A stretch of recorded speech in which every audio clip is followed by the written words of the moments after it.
Nietzsche was always talking about the importance of ideals in our thinking, because ideals inform our culture. He himself would often talk about the Ubermensch for a reason. Now, let me bring this down to earth. If we believe that the type of people we should be building in society are strong super warriors who are super smart and all this type of stuff, if our culture worships and idealizes those types of people, everything in our culture will rearrange itself in order to produce these people, most specifically the education system. Think about ancient Greece, for example. In ancient Greece, they needed to have as many strong, smart, savvy citizens as possible. So the Greek education system was designed to produce excellent people. It was designed to take out all faculties within a man and maximize them.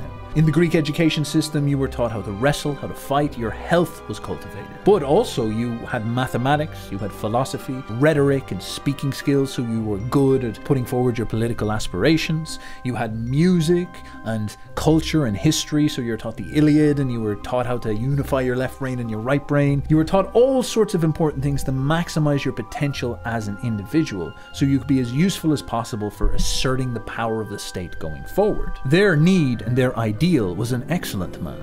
Now compare this to how our education system works and the type of person it produces. You see, the need of our education system was based on the problem that the Prussians had at the turn of the 20th century. They were rapidly industrializing, and they had all these farmers who they needed to shape and educate into the factory worker. And so what they did is they hoovered up all these people and put them in these little mini factories, these educational factories, where they would go in 9 to 5, 5 days a week, just like the working hours. And they would have these little bells and they would move forward in batches, just like the way factories were run. And everybody would sit down and there'd be one teacher who would teach them how to read instructions in documents so that they were prepared to move into the cities and very quickly could fit into the factory experience so that they become useful employees for the big project of modern industrial societies. But of course, this vision of a person is quite a depressing one. This person doesn't have any health, doesn't have any skills. This is a low quality person. This is not a vision of an excellent person at all. This is an efficient economical unit that we see in the modern world.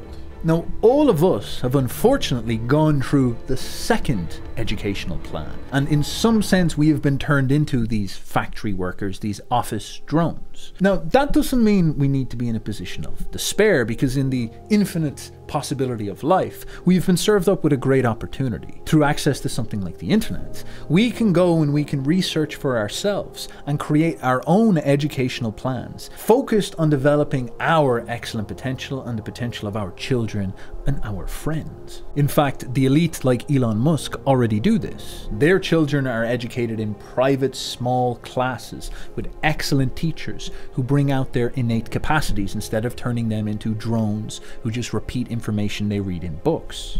So you see, the people who are going to win are those who do not fall for the psyop of mediocrity that is promoted in our culture, and instead will keep a clear vision of excellence. They will use the tools in front of them to manifest that vision in their children and in themselves.